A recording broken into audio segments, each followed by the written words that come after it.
Today, gentlemen, is March 10th, 2020.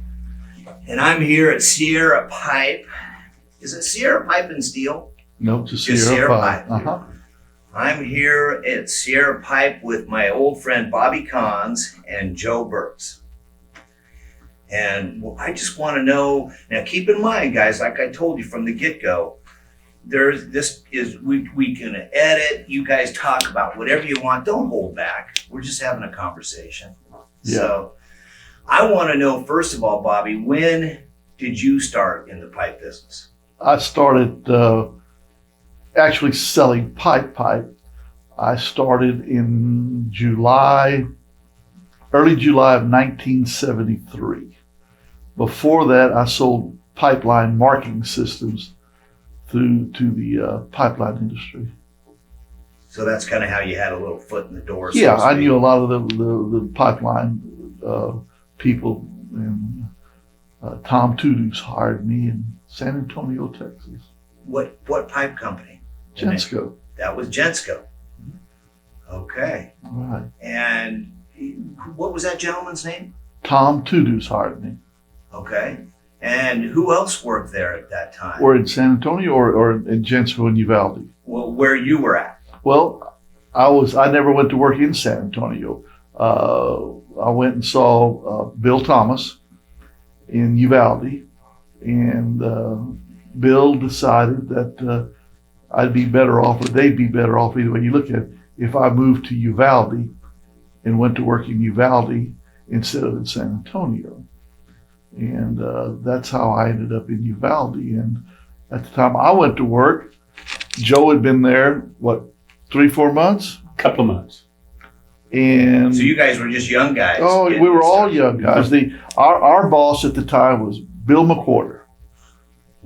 That was our boss. And then Bill went to both Bill Thomas and to Pete. I think that was the deal. And then we also had Don McLaughlin ran the yard. Jim McConaughey ran trucking. Who else was there? Now, and you obviously just threw out a name, Pete. We all know who you're talking about, but who are you talking about? I'm talking about Pete Knowles. Pete Knowles. He said, "Don't get my name confused." Yeah. He always mentioned. How are you going to get his name confused? He didn't like to be called Peter. That's awesome. So, Joe, how did you get hooked? So you beat him to Gensco by 3 months. Yes. I was actually working in a clothing store, and I sold pretty much everybody that worked out there. Bill Thomas, Bill McWhorter, John Tadlock at the time. Yeah, John Tadlock was there. And how old were you, Joe? 23. And sold them clothes and stuff like that. And I would even, because Pete used to work there at this clothing store years ago, and I would take clothes out because I knew he wouldn't come, and I'd take some to his office. And I knew he bought all these clothes in San Antonio, but I'll just go out there and show him some, see if he'll buy anything. Not once did he buy anything, but he offered me a job, so I went to work for him. That's a great story. So you had all these guys that you just rattled off a half a dozen names that in the last 40 years turned into pipe icons in the Uvalde area, if you will. I mean, Don McLaughlin Sr., now his son Don Jr. runs, the show out there. DKM. Yeah, DKM. Bill Thomas, he's still alive and kicking and doing well. Right, good. Tell me about those guys. Oh gosh, Randy, when we went to work out there, Joe, if I don't say something's quite right, but Gensco consisted at that time of a lot of used pipe and a lot of secondary pipe, I think. The only prime pipe we really had was pipe that came from Mexico. And that was bought through Guadalupe Industrial Supply. at that time. What? Mhm. Oh, I'm trying to remember his name. Yeah. Him and his I brother. can't- Yeah. But anyways, Go ahead. so anyways, and we did some threading, but I think the threading we did mainly was for, back then there was a lot of water wells being drilled down there because of the agricultural. So we did column pipe, if I remember right. Oh, yeah. And at that time, old McCluskey was hired, and he came from Lakewood I Pipe, think he came from Lakewood. Yeah. Lakewood Jim Pipe, McCluskey. Jim McCluskey, and he ran the threading. And it was Uvalde's not very big, so everything was pretty tight knit. At that time, I think also Chuck was there, right? Buzan. He came in later. It was. You did? Yeah. It was a few months. I think it's a few months later. I can't. I don't remember. exactly Yeah. remember, but we.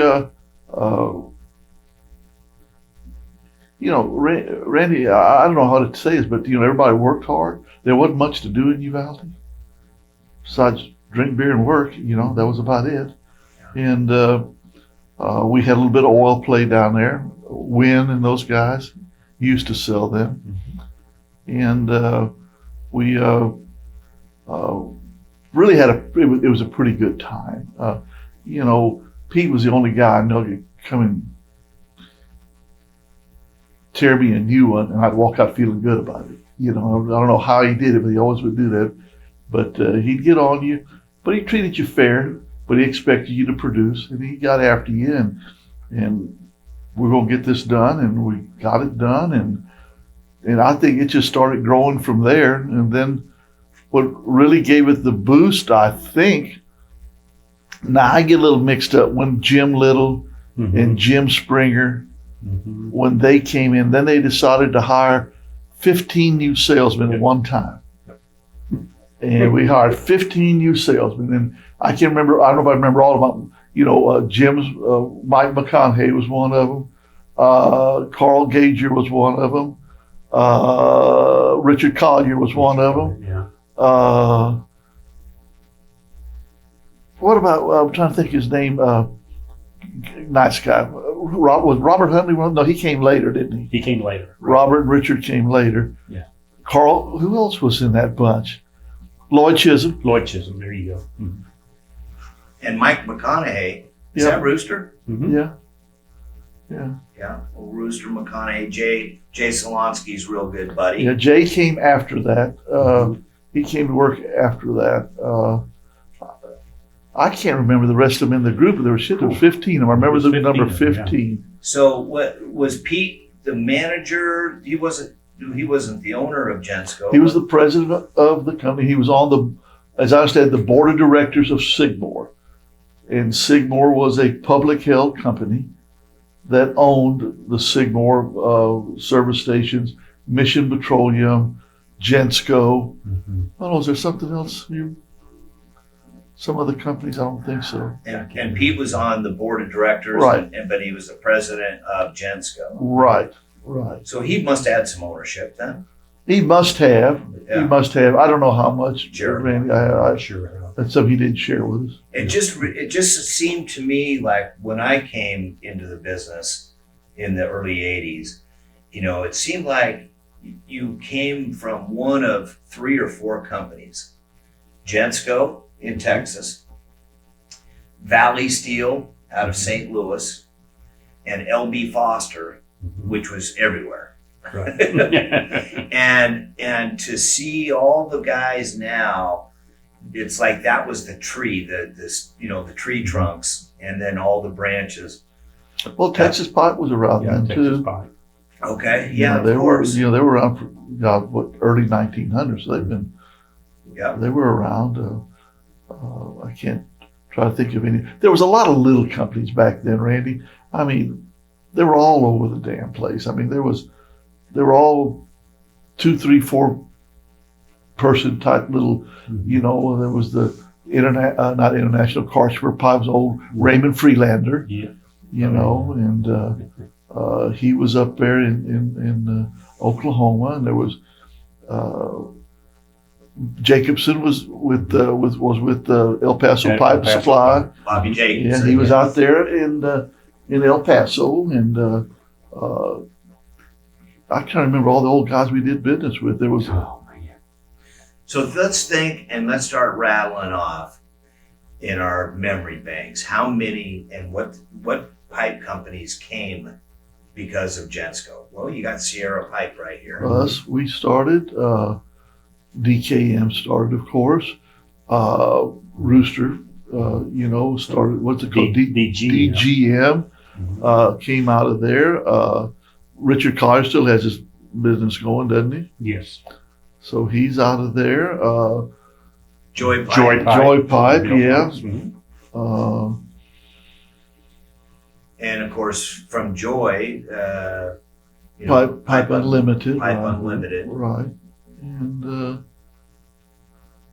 My goodness. And then, of course, Jay Solonsky had Mid-State Steel for 30 yeah, years. Right. Plus. Jay came from there. Trying to think who else. I don't know. Lloyd never started, and he went to work. No, he went to work for He Smith moved up Pipe. to he went to Nucor first. Didn't he? Yeah, Nucor. Him and forward. John Emmert went to Yeah. Nucor, Yeah. and then from there they left and Yeah. went to Smith, wasn't it? I know Lloyd did. I don't know where it happened to John. Yeah, I don't know what happened to John. He dropped off. To out of Smith sight. Pipe. Yeah. How long did you work there, Bobby, at Gensco?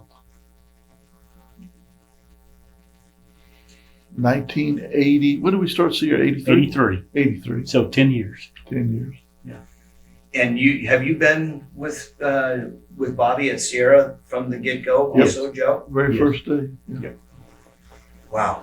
That's It was, awesome. Randy, what happened was, Mr. Turner, Tom Turner, for whatever his reason, wanted to sell Sigmore. And I don't know the reason behind it. It's for him to know, And he sold it to Diamond Shamrock up out of Amarillo, Texas at that time. That's where Diamond Shamrock was. And Diamond Shamrock was brought in a guy named Charles Schwab. I think it was his name, wasn't it? Mhm. Charles Schwab, who had owned some coal mines. Are And we talking about the Charles Schwab? no, this is another No, guy. not that one. Not that. But anyways, Charles knew nothing about the pipe business. Zero. And Pete had left, but when he left, he convinced Diamond Shamrock that he could continue in business as PK Pipe and sell used pipe, limited service pipe, but not all country, I think. Because at the time they were building that plant that Right. didn't go. Mhm. So Diamond Shamrock agreed to that. And at the time, they were trying to build a plant over on Sheldon Road Sheldon Road, right? that would upgrade green tubes. This was back in, started early 80s, Yes.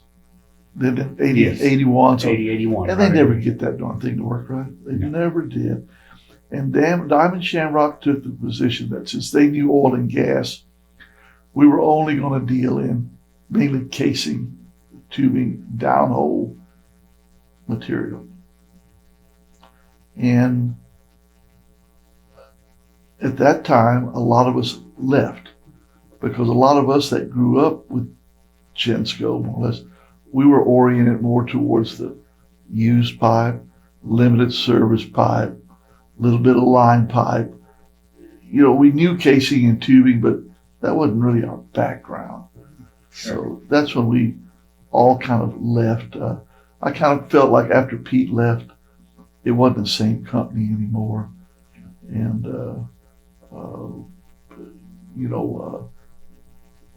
it was kind of odd the way we got started was I was still sitting at my desk at Gensco, and we had already said we were leaving, and one of my customers called and said need to buy some 9.5 pound case. Yeah. So, well, Pete, his name was 2 Pete Rayburn. Yeah. Yeah. That's I right. said, Pete, I don't work here anymore. He said, well, can you give me the pipe? And I said, Gensco's got it. Call them. He said, Hell, you called them. You're sitting there. So I called, and I don't know who made the decision. Jessica said, we'll sell it to you. I said, well, Pete Rayburn wants to buy it. He said, we'll sell it to you when Pete pays you, pay us. Well, okay. So we did that, and then. And he was still sitting I in was his still sitting office in my at own office Gensco. at Gensco, you know. So, and then from there, that's another story where Sierra went. I don't want to get off on that. But anyways, we stayed in contact with Pete. Yeah. And, you know, I remember the day that he left, he had bought 400,000 feet of 12 3/4, 375 wall used up in Louisiana. Pete Knowles and bought that. Pete bought it, and I think his partner was Saul Pipe, wasn't it? Saul, yeah. Saul's was his partner. Yeah. And Saul Rosenberg. yeah, that's where we went. But there's some interesting stories. This radio. Pete decided, and I'm trying to remember people's names here. Charlie Ball was with Marbaney, and they had shipped an ungodly amount of skilp to Tubacero in Mexico for some reason or another. I don't know the whole story. Charlie told me once, but I forgot it. Anyways, either it was not paid for or it couldn't be used for what they wanted to do with it. And the only thing you could make out of it was 9 5/8, 36-pound and 40-pound casing, wasn't it? I think that's right. And there was so much of it, Randy. I mean, it was hundreds of thousands of feet. And back then, they didn't use 9 5/8. They used 8 5/8. And everybody, Pete said, I'll buy it, buy the skilp, Tubacero will produce it. And everybody in the whole doggone pipe world thought it was nuts. You've got enough to last you 25 years. I mean, some ungodly amount. You'll never get rid of it. Never, ever, ever. And we brought it up to Uvalde and we started threading it. And Putting OCTG threads, yeah, 8-round. Yeah, API, put it on there. And I think he priced it below 8 5/8, 24 pound. And pretty soon these guys figured out, I run a 9 5/8, bigger hole, more room, and it's cheaper than 8 5/8. And we sold all that damn pipe within, 2-3 years? Oh, yeah. But Randy, I want to say there was 250,000 feet Something of like some. that, yeah. Back then, that was a lot of surface casing, you Yeah. know. So Joe, we talk about these special, buys that Pete would do. What was Gensco's normal source of supply? It's not like nowadays where we import material or we take, some positions on some domestic manufacturing. Was there a normal supply chain? It primarily, they did have the contract with Tex2 to get the limited service off of that. Plus they had the connection in Mexico with Procarsa, getting the line pipe in. But that only went through at that time? 6 or 8? 8-inch. Yeah. Yeah. 2 inch through 8 inch. And also, was it Hilsa? Hilsa. Mm-hmm. Yeah. Oh, Paco Rios. Right. Yeah, got that. But real big and used, taking up pipelines. And that was, And that's the way we cut our IP, So basically, whatever he procured, you figured out how to sell. Yes. Yep, here it is. Y'all go find somebody who wants to buy it now. And there was even a time that he bought, I don't know how many of those damn telephone poles. Oh, yeah, bought all the telephone poles from Hondo to Uvalde or something like that. Said, here, we own all these telephone poles. Find a place somebody wants to use them. Yeah, sell So, then we had cotton trailers once. Remember, we had a bunch of cotton trailers once. We got, and he would buy that used pipe, Randy, and we clean it, we bevel it, we straighten it, we drift it, what do you want? And labor was cheap in Uvalde, so, then he put in a little coating plant, TGF coatings or TF coatings. Yeah. I think the thing that really helps Gensco was, and they had the contract when I went to work. stuff, all the little short pieces, would scrap them. And I think Pete pretty well bought them for scrap price. And then he would put them in a rail car. He'd bring them to Uvalde, and we'd unload them, and he built a big old long shed. Matter of fact, Joe's got some of the equipment still that in my yard. we would See, weld this stuff together into pieces. And we would sell it for everything. Wasn't just back then, people would use it. It didn't have to be API, it didn't have to be so man, we sold it for water wells, we sold it for for like utility work, casing, road bore casing, piling, you name it. And we just welded up the little short pieces, and we offered it out in double random links, mostly 38 to 42s, with 3 to 5 midwells. That's what we sold it. And sold a ton of it. I mean, just. Well, you're buying it at scrap price. Yeah, I would say it was around scrap or a little more, Having the yard guys welded up, you got a cheap, good, straight round product right there. Right. And they had it all set. Everything was level. Everything went through, and it was kind of a fun time. Now, I can only imagine some of the characters that you guys worked with over the years. Give me one or two that people might want to hear about.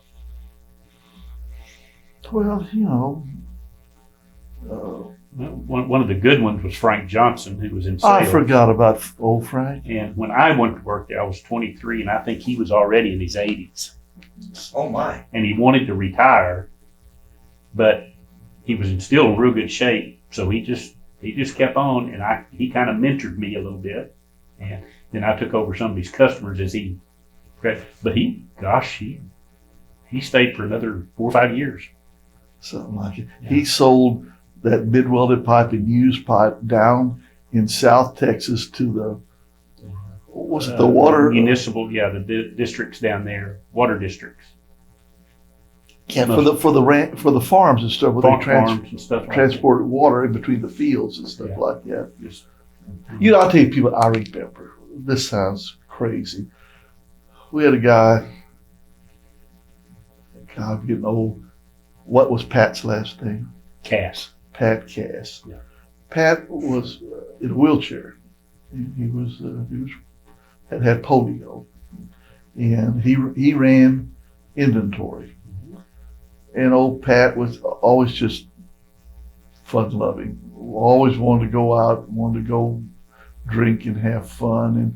And Pat was just really a great guy, and just. But I remember him and Ray Zamora, and we'd take him in.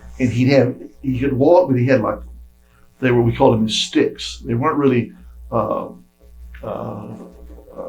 They were kind of like a brace here, and then he would walk, but he couldn't keep up. So we turned those sticks around, and he'd sit on them, and we would just carry him, around. And of course, Uvalde, there wasn't many places to go. We just carried him right in and sit him down, and he was just a fun-loving guy, and but I remember Pat really. Somebody we forgot a while ago was Richard Williams. Yeah. He worked there in inventory. RKW. I've never met Richard. I've spoke to him for years and years. But he was there. He was in inventory. I remember all the Samaripas. Oh yeah, Pee Wee Samaripa, those guys. They did all the straightening stuff out there. And I remember Don McLaughlin used to get so mad. Was that Pete? Pete couldn't stay sober. He just couldn't do it. And he'd catch Pete burying his liquor out in the yard. And he'd catch him out there, and old Samaripa, he just he just keep going. Those were kind of crazy dudes to be around. That's fun. I love it. Well, tell me about your take on some of the changes that have happened over the years in the pipe business. I know, we 30, 40 years ago, we used the telephone, and the changes nowadays, people doing texting and emailing. Yeah, it was it was quite the change whenever Jimsco, we all had rotary dial phones. And Pete came in and he said, do you really think that push button phones are going to increase your time and your sales efforts because of the amount of dialing that you do? Is it going to, help that much? And we all said, oh yeah, it will. And that was just the push button phones. So you guys didn't have to go through an operator back then in those days. I'm joking. Yeah, no, but we did have a front office, or the Patsy up in Lori, Patsy. and answering the phone and taking messages. And it was. How did you get papers, to people quickly? Was it? It was done by Telex. telex. Yeah. Back in the day, they type it up, then they run it through the machine, and it would go out, almost like Morse code. Yeah. Yeah. That's where we get orders. That we got our orders, and we had offices in San Antonio and in Tulsa. Yeah. Was there one in Houston already, or not? Yeah, I think so. Yeah. I can't remember who actually opened the Houston office. I don't either. But they sold more squares, Yeah. Rex. They didn't sell much pipe. No. Now, back in 73, or when you started at Jensco, Bobby, were you and Michael Lee already married? No, we got married in '79. How'd you meet her? I knew her since we were in high school. What year did you graduate high school? 1960. 67? Yeah, I guess 60. Because I graduated 68. Okay, so, well, then that'd be 67. Yeah. he's a year older than I am. So. Okay, so it took you 12 years to close the deal. Yeah, I mean, I had a few interruptions in the. We got married in '79, and then we never lived in Uvalde. I'm not sure what happened in Houston. Something happened. I think I remember the guy's name. He got fired, but I don't want to say it. Anyways, I got moved to Houston to take over Houston operation For Jensco. for Jensco, right? In 79? 1979 or 78. 78, yeah. 78, Mhm. yeah. And Because you went to Houston, you and I went to Sepulveda. so it's kind of interesting. You probably made more money than I did, but when we went to work, it was $600 a month. Mhm. That's what we made plus commission. And when I went to work in '73, pipe business was booming, and we were making commission. That was a pipe shortage. There was a pipe shortage going, and my first commission check. Remember, I went to work in July. Was July, August, September, October the 15th. Mm-hmm. I walked into Pete's office and he said, "Boy, I want to tell you something. This is more damn money you've ever seen in your life." I didn't know what I was going to make. I had no idea. He handed me the check. And I walked down, sat down in my office, and I looked at it. And I sat there and seen it. And Joe was sitting right across from me. And here comes John Emmert down the offices. "Joe, what are you going to do with your commission check?" He said, "I'm going to go buy me a new," what was that? It wasn't a Jeep. What was that thing you bought? Scout. A new Scout. Mm-hmm. A new Scout. I looked at the check again. I said, "Shit." I said, "That's $7,000. I never made $7,000 in a year. I said, "Man, I'm going to like this job." This is easy. I don't like this. Well, that's one thing I'll never get was my first commission check Pete gave me. But it was, You were hooked. yeah, and then everything went to hell. Oh, yeah. We didn't make a commission check for, was it 2 years? Something like And we lived off of $600-700 Mm-hmm. a month. And I'll never forget when I went to Neil, Pete, and Billy McCorder said, "We want you to come down there, and we're going to pay you $15,000 a year." Yeah. You know, for me, I mean, where I grew up, you know, we didn't have any money. And I said, God, they're going to pay me $15,000 a year. They thought I was holding back. I wasn't holding back. I was ready to go. And Billy McQuarter coaches, Pete thought it over and would you go for 25,000? Shit, I was ready to go for I was ready to go for 15,000. Hell yes, I'll go for 25. And that was in 79. 78. 78. 78, yeah. So. Did you get your new Scout? Oh yeah. Oh, hell What yeah. color was it? I told him when I went in, I ordered it, and I said, "Surprise me." And it was a tan. You drove that thing forever. Oh, drove it, and then after I moved to Sepulpa, I kept it up there because it was always snowing and icing, and I had 4-wheel drive, and I could get anywhere I wanted to go. He used to I drive the riverbeds there in, you know, the was it the Duaces and the Frio? Oasis and the Frio. Because you could drive up the Yeah. river, you know. You got to tell me about NASPD. You know, as we all know, the organization was put together by Pete and Jerry Rubenstein in 1975. What are your earliest memories? He brought in a stack of index cards about that big. Said, "Here, go through those and see who we're gonna." I don't know. He told us what it was even for.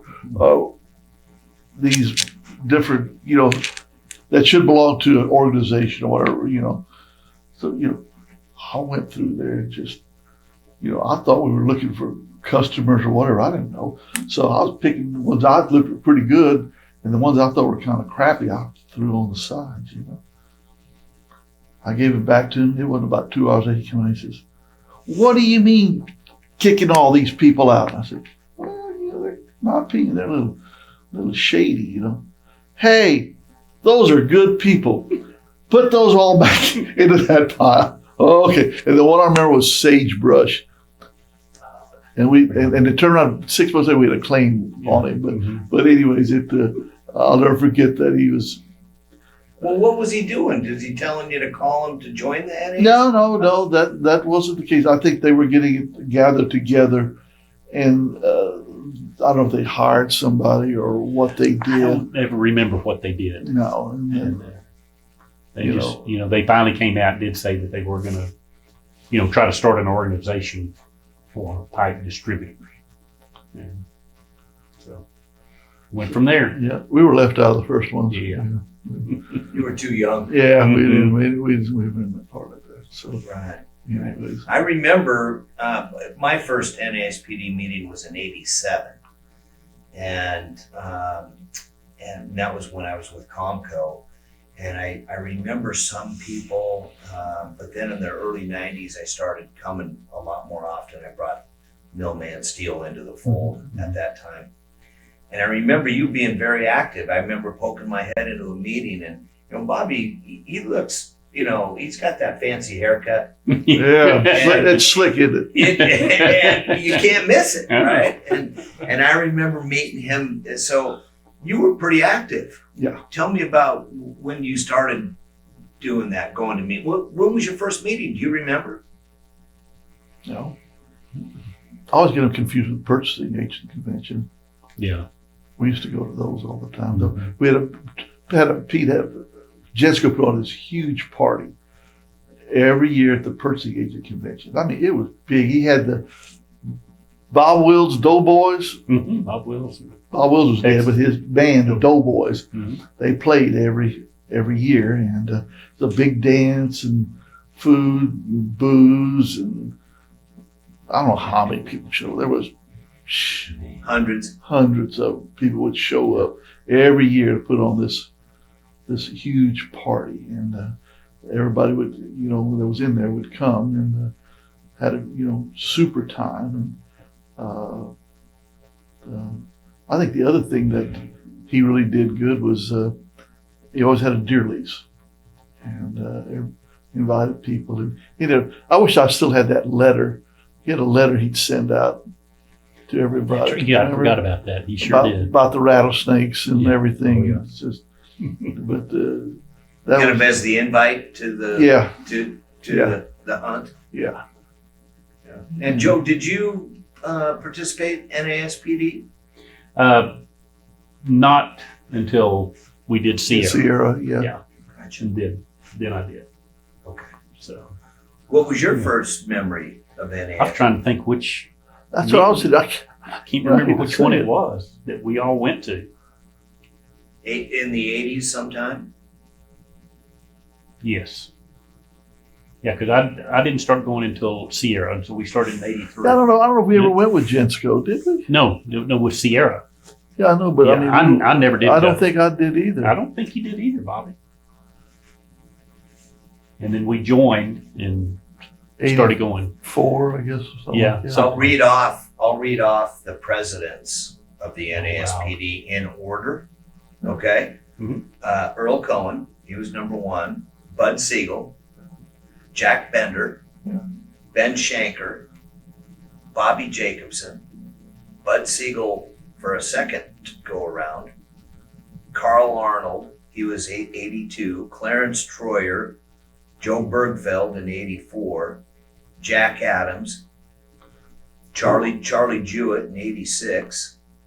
I'd already gone to, by the time Charlie became president, I'd been to several of them. Mhm. I'm trying to remember which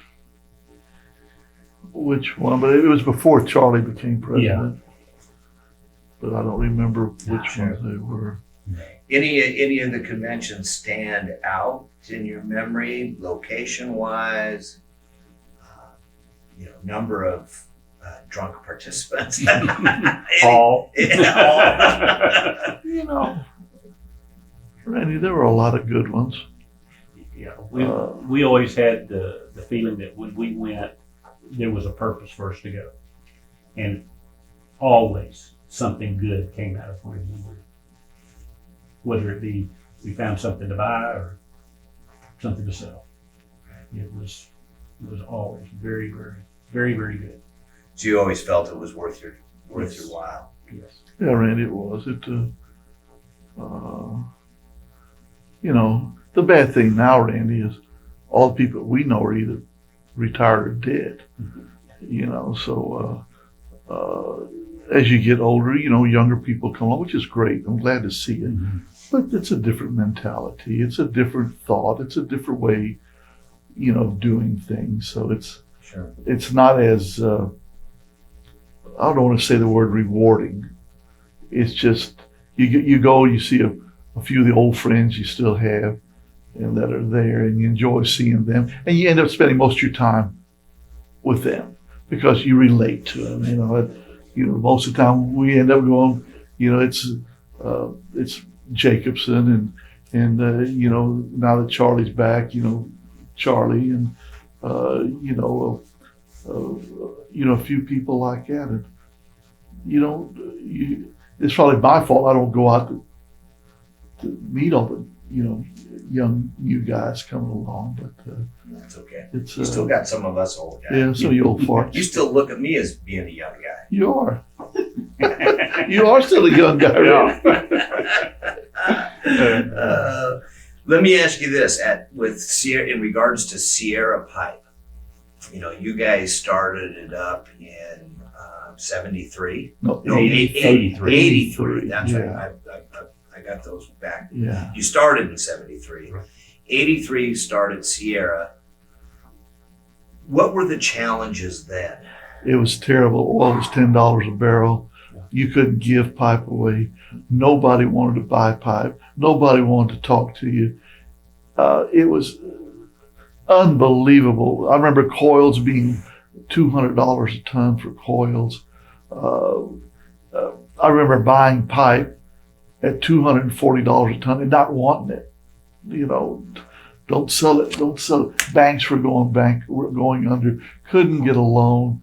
Couldn't get anybody to do anything. And I want to tell you, I'll say this, it would have been for, the main person that helped Sierra Pipe was a guy named Louis Romano. And he controlled all of the steel that went in and out of Mexico. He worked for the government, right? I think he did, yeah. He worked for the government, and that's where Gensco did all of their business. And when Gensco closed down, he called us and said,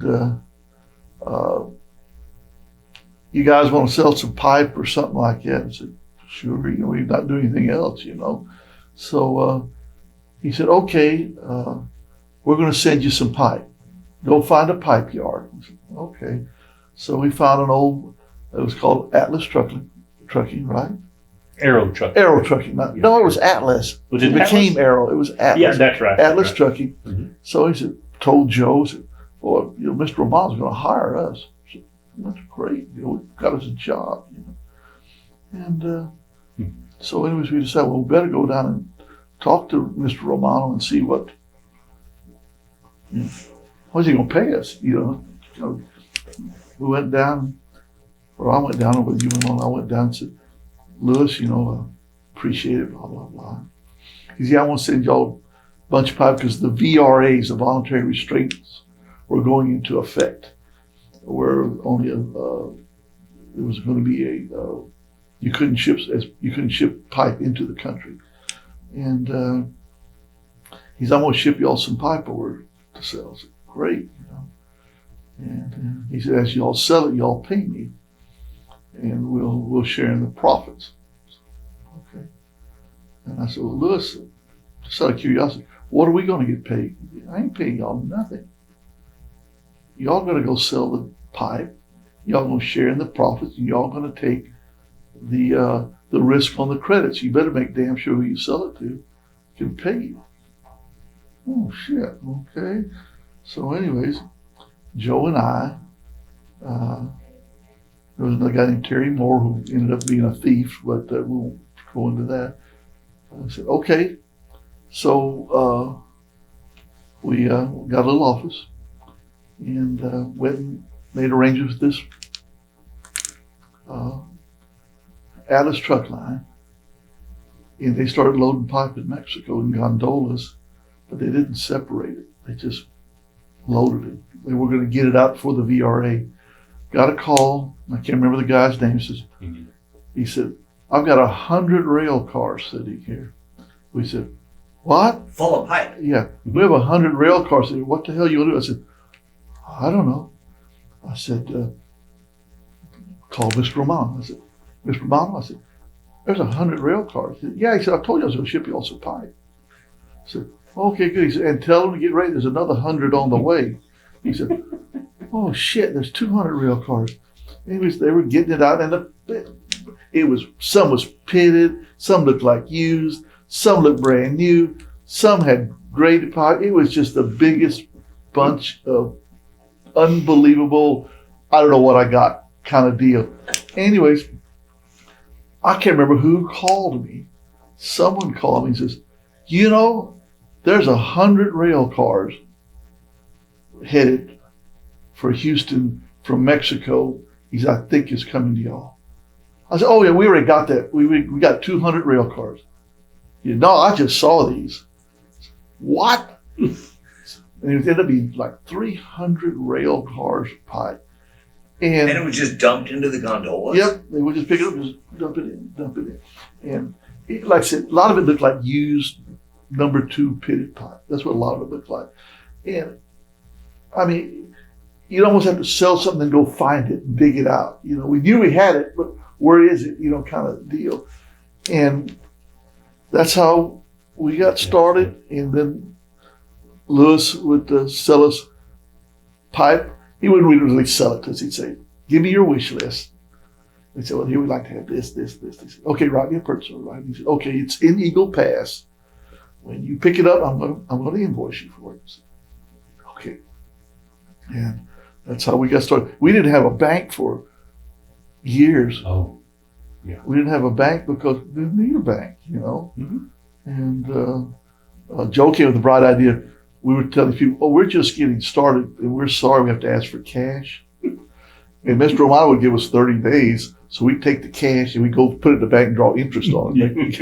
But at that time, you could make money. Make money on the money. So we were making a little money on that deal there. But Louis Romano, Pete, Izzy Proler, Abe Murfish, and really Jerry Rubenstein helped us. He got mad at us at the end, but Jerry helped us a lot too. Those were really good guys in my opinion. Everybody has, somebody that has helped them at their start. It seems like, I had mine, and everybody that is telling me their stories has that.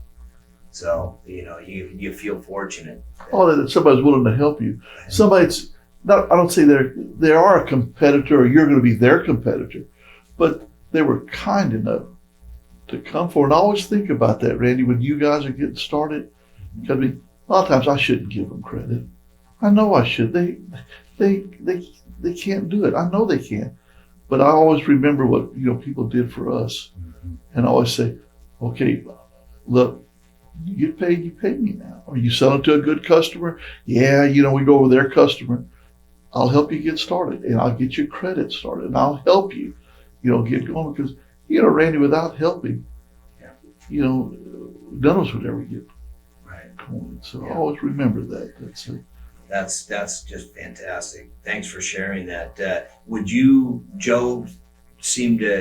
have one or two individuals who you would call your mentor in the steel pipe business? Yeah, when I started with Gensco, I was actually under John Tadlock, and he helped me a lot, but McWhorter helped me more than anybody.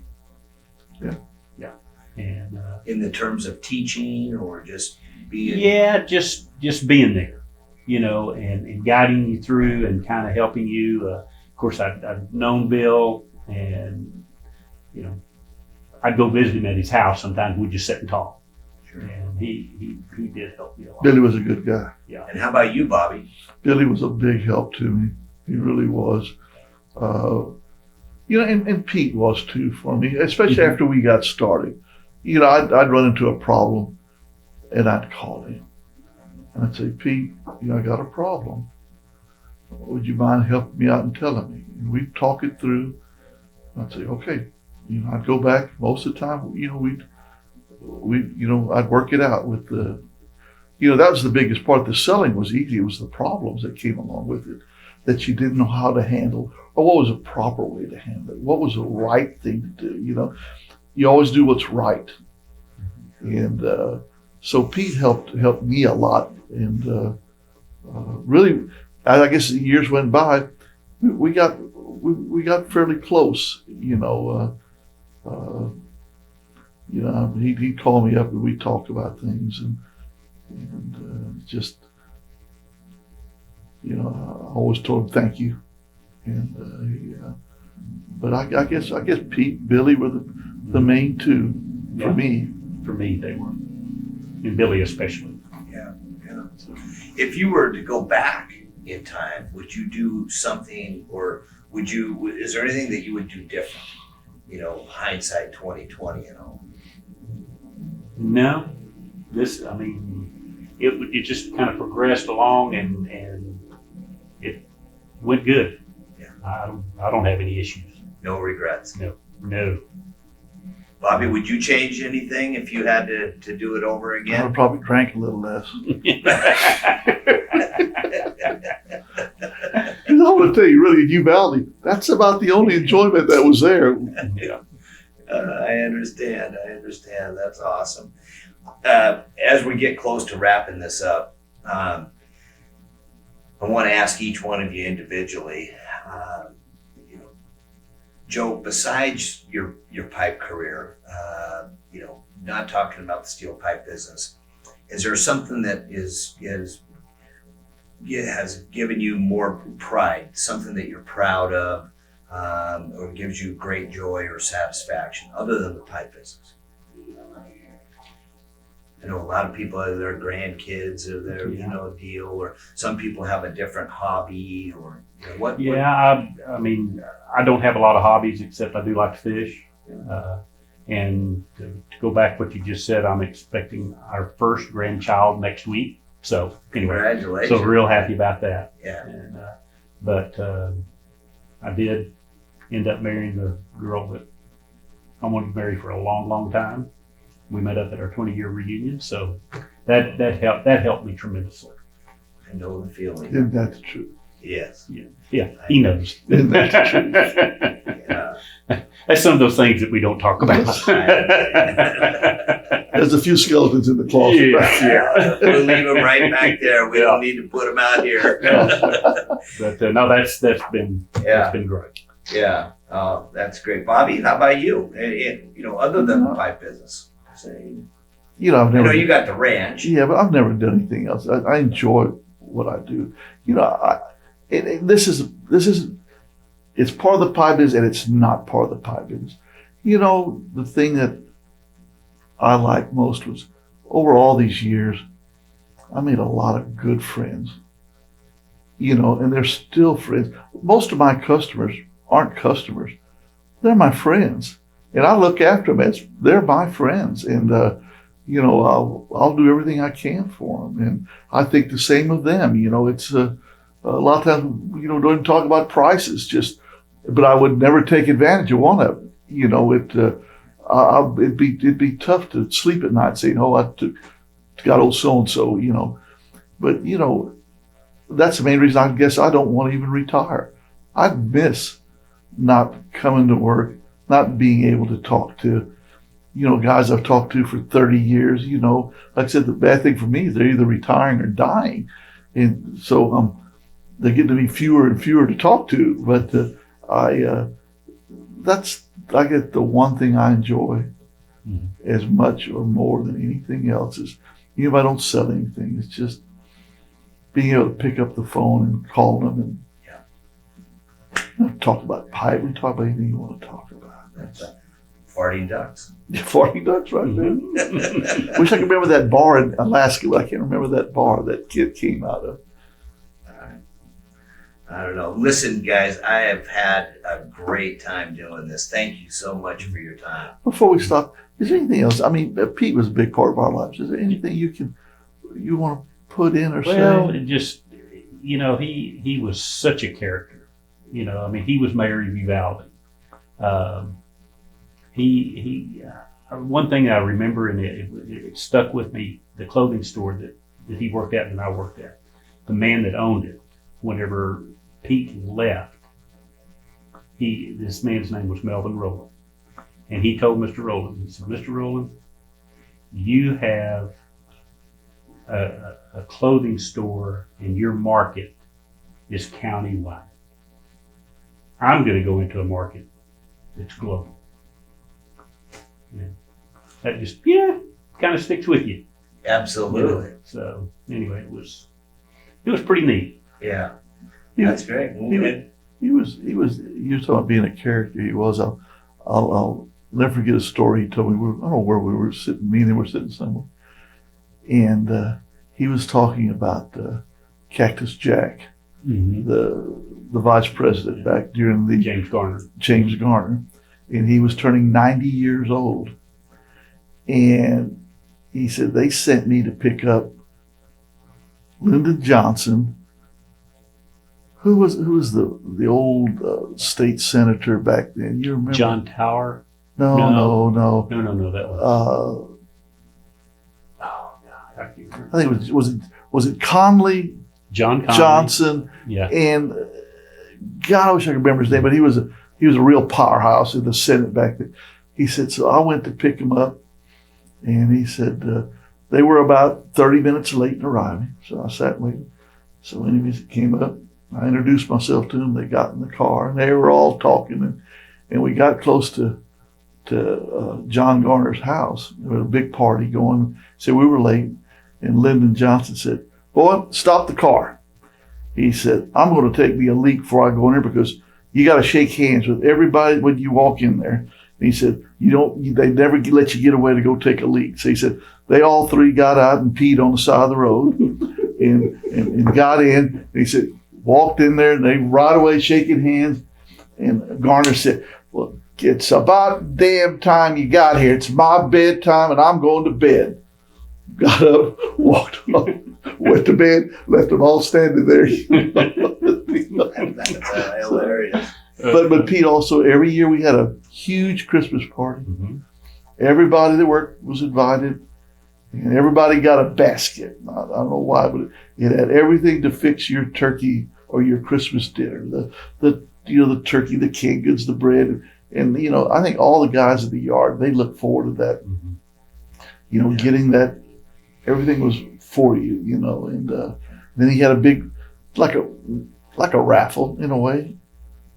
Everybody's name got put in a little deal, and he gave door prizes away. Washers and dryers and refrigerators and everything you can think of that somebody would want in their house. He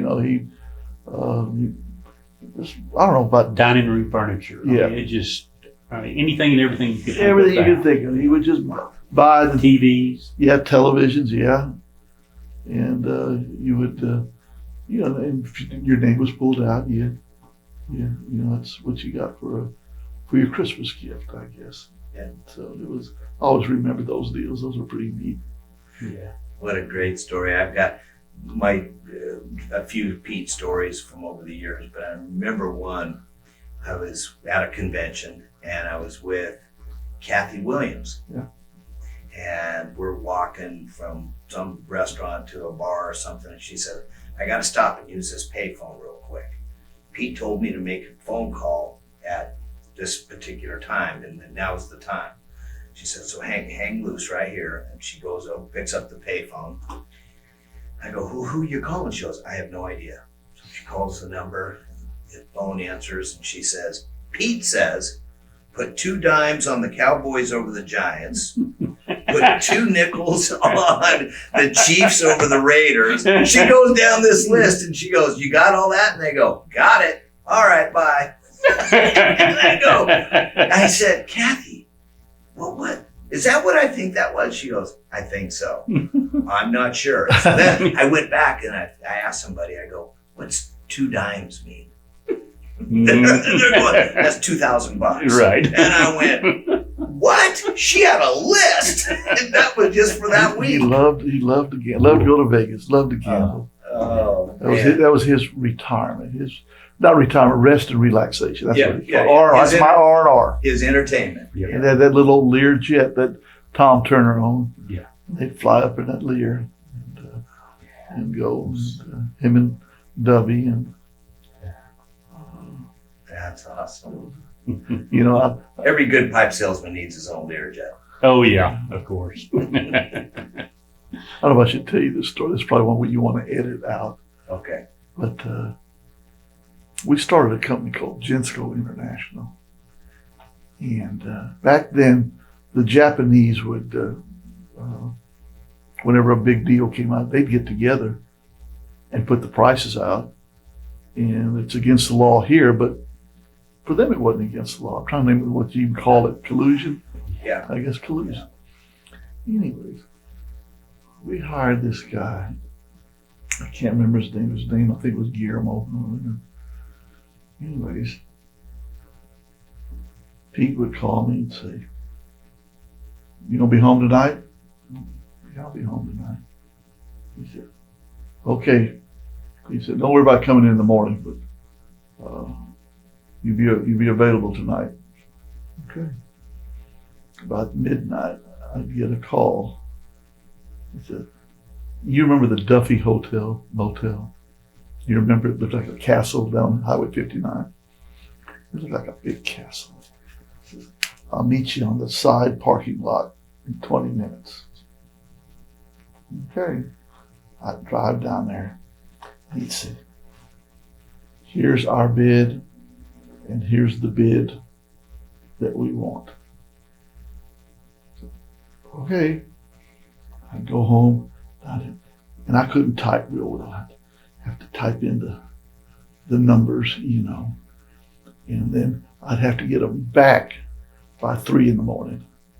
And they'd show up again and pick up the packages and we'd take off, and some of the bids we got and some we didn't get, but I was like, what in the hell is going on? One more story. There's a guy named Jack Stanley, Good Hope Industries. Jack was, I don't say he was dishonest, but he always worked on the gray side, you know. And he called me one day and he says, I want Good Hope only to work with you. Nobody else. Don't let anybody else. You handle that damn account.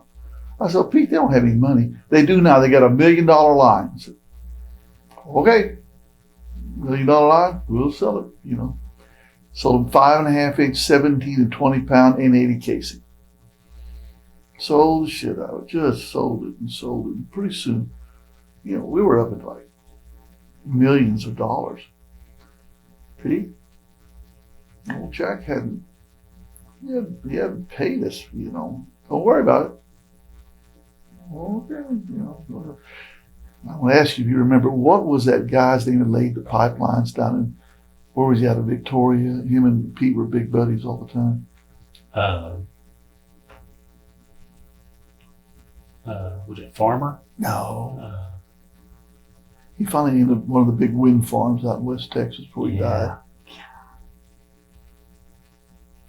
I can't remember now. I know who you talked about. Anyways, they had laid this big 30-inch, they used pipe for this big gas line. And Jack Stanley was notorious for taking a little company and buying pipe from them and really, oh God, this best thing that's ever happened, you know, just buying and buying. And he'd run the bill way up and they'd say, I had a failure, I'm not paying you. So about every number of wells, he'd get a free one because he wouldn't pay for the pipe he bought. I just knew it was going to happen to us. And sure enough, the guy filed for bankruptcy. Like $7 million. I said, oh shit, you know, Pete set me up on this damn thing. I'm going to get blamed for it. I know I am. I called Pete and I said, Pete, Good Hope filed for bankruptcy. Yeah, I know. Okay. So what do you want me to do? He says, no. Okay. Several weeks, months went by, I remember. Late one afternoon, I got a call from Pete. He says, you going to work late? I said, well, I don't know, maybe. You know, you stay there till 7 o'clock. Okay, I'll stay there till 7. Everybody went home. I didn't have a shitting thing to do. I sat there at 7 o'clock. Here comes a little old car. Zoom. Guy gets out, walks in, walks down my office, says, are you Bobby Kanz? I said, yes, sir. And he said, will you please verify everything in there? I said, well, what am I verifying? Just open it up and verify it. Opened it up. And it was a check for $7 million from a bank in France. And I said, $7 million from France. He said, verbally, you accept it? I said, yeah, I accept it. He said, thank you. Walked out, gone. Again, I said, I don't know what the shit just happened here, but here, we got our $7 million, but it didn't come through Good Hope. You know, I don't know how in the hell it happened. And then, were you there when Joe, when they brought all the FBI in? Were you there already? Yeah. Oh, what was that? Yeah. Well, we had 2 yards, the old Guidolingo yard. I remember. And Randy, to this day, I don't know the whole story. I didn't want to know the whole story. Pete told me, if you ever want to know the whole story, what was John's last name? He was the mayor. John Harold. John, he said, you go see John Harold. He does know the whole story. I said, Pete, there's people involved in this thing that I know, and I don't want to know what they were involved in. He said, okay. But the way it started was a Friday afternoon, about 4:30. He said, are you going out of town? I said, well, I'm going to go to New Braunfels. Mike Lee and I are going to go to New Braunfels. He said, I want you at your desk at 8 o'clock sharp on Monday morning, and God damn it, you better be there. I said, well, I'm always here. Be there. He said, don't you say a word to anybody else, but you be there. Okay. Well, I was driving to New Braunfels that evening. Mike Lee was right there. We had a little old house. She said, you know, the strangest thing happened, Bobby. She says, there's this guy, a real tall guy with a Stetson hat with a gun on his hip. Came and started knocking on the front door. And he said, are you in there? He said, I wouldn't answer. She says, I don't know who it was. She said, but the guy was banging on the front door. I said, you sure? He said, yeah. He said, it's like the picture of a Texas Ranger with a hat on and a gun. I said, gee, I wonder what that was all about. And this is in New Braunfels. Yeah. I said, man, I wonder what that was all about. So I get there that night, and next morning we went and do our stuff. And Sunday afternoon we drove back to Houston. Okay, I'm gonna go to work. Something's happening at 8 o'clock. So I got there a little before 8 and sat down. And all of a sudden here come, I don't know, was it 2 or 3 cars? Mm-hmm.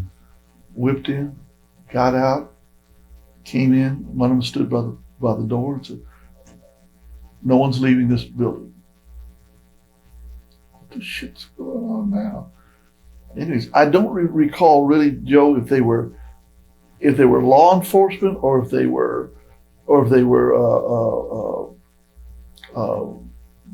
like people that were hired, Mm-hmm. or what, private investigators, or Yeah. I don't really remember. No, because I wasn't in Houston at the time. But Oh, you weren't? No, you Okay. told me that about it was Anyways, an issue. he says, everybody's going to take a lie detector test. And if you refuse, you're fired right now. Shit, what the hell's going on? I'm still kind of like, what's going on? What's going on? What's going on? He says, everybody go to their office. Pick the phone, call Pete. I said, Pete, there's a bunch of guys here. You told me they want to take lie. Do what they say. Okay. So I told everybody, Mr. Knowles says that everybody needs to take lie detector tests. If you don't, you're no longer employed here. So it really got me there. I can't remember who the first one was. I won't give you the guys' names, but took his test and I heard him go out the deal, get in his car and peel out. Shit, what was that? And old Doug Booth came down. He says, well, old so-and-so's no longer with us. I said, why? He says, I don't know. Didn't pass the test. Second one, gone. Shit, what in the hell's going on here,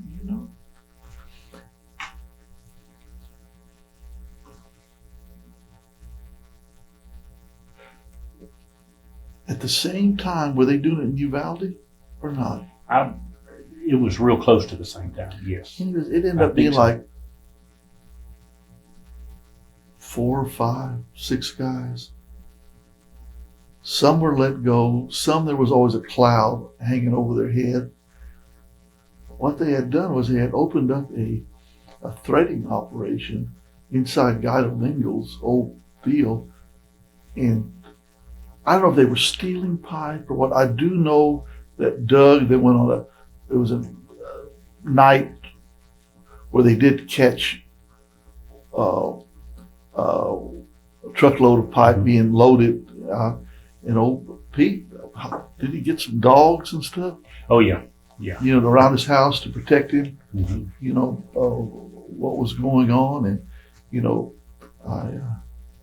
I called Pete. I said, Pete, they didn't do the lie detector on me. He said, I know. You weren't involved. He said, I had you checked out Friday night and, you were in New Braunfels. And that was when that guy came up and, checked on Mike Lee. And he said, you're not involved. He said, you just stay there and you run the deal and we'll get it all, back together. And to this day, I'm not quite sure what all transpired to happen, but the only ones that survived were Billy, you, me. The rest of them all either were fired or they had a cloud over their head. And So somebody in Gensco, they wanted to know the truth about something. Somebody was doing some inside deals or backdoor theft or whatever. Yeah. I don't know though. I don't know. And like I said, Randy, I didn't want to know. Right.